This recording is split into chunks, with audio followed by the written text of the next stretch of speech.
biggest advice for someone new to the industry is to realize that it's not easy because it's a freelance industry. Knowing that you have to knock on doors, that you have to be patient enough to find your niche, and being patient, not only being patient on the job and knowing that you have to be patient when you wait for patients or whatnot, but being patient to find that niche, to find your comfort level and believing in your ability. I've seen interpreters, I have friends who are interpreters who don't necessarily believe all the way in their ability. So believe in your ability, believe that you can do this, but don't go overboard. Don't get cocky about it, because cockiness doesn't work either in the industry. You need to keep humble on this job, because if you don't keep humble, the job will make sure that you become humble. You will see things in this job that you would not have been exposed to before, and that will bring you down to the human level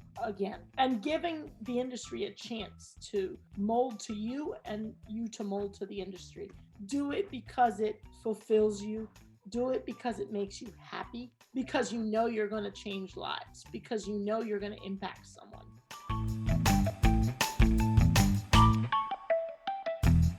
Well, someone who is strong, someone who is not going to let external things affect you. Now, careful. I'm not saying you can't feel, because I'm a very emotional person. I used to cry at commercials. Somebody that is strong enough to say, okay, I have to shield my emotions, because just like you see life, you also see situations that are very sad and that are very difficult, because you see a gamut of patients. So not every case is going to be lucky and hunky-dory and something normal. There are going to be very, very tough cases. So someone who's able to manage emotions, you have to be very adaptable to this job, because just like you have people who are on time and who never miss an appointment, you also have the person who forgets. You also have the person who can't get there. So you have to be able to adapt. You can't be someone who doesn't care. As much as you can,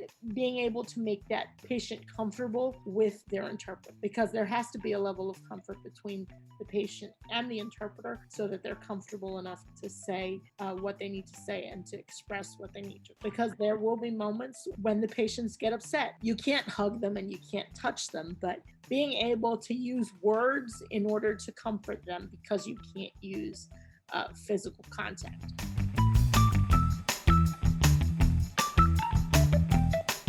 It really has changed. And I was used to seeing patients on site on a regular basis every day.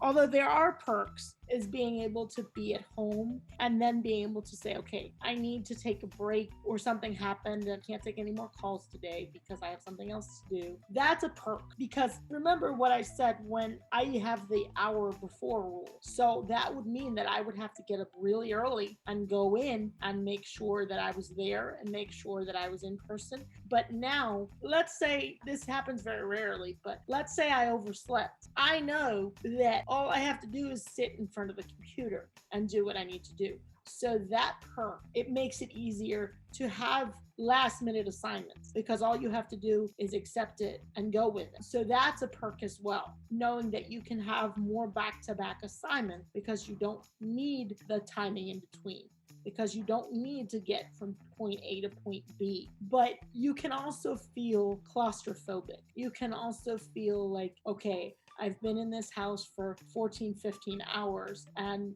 I'm not going anywhere. So that has been a big change, because I was used to going, moving, breathing fresh air. I was used to that. I was used to getting on the bus. I was used to just moving. I'm a homebody. So I love being at home, but I love being at home because I want to be at home, not because of pandemics forcing me to be at home.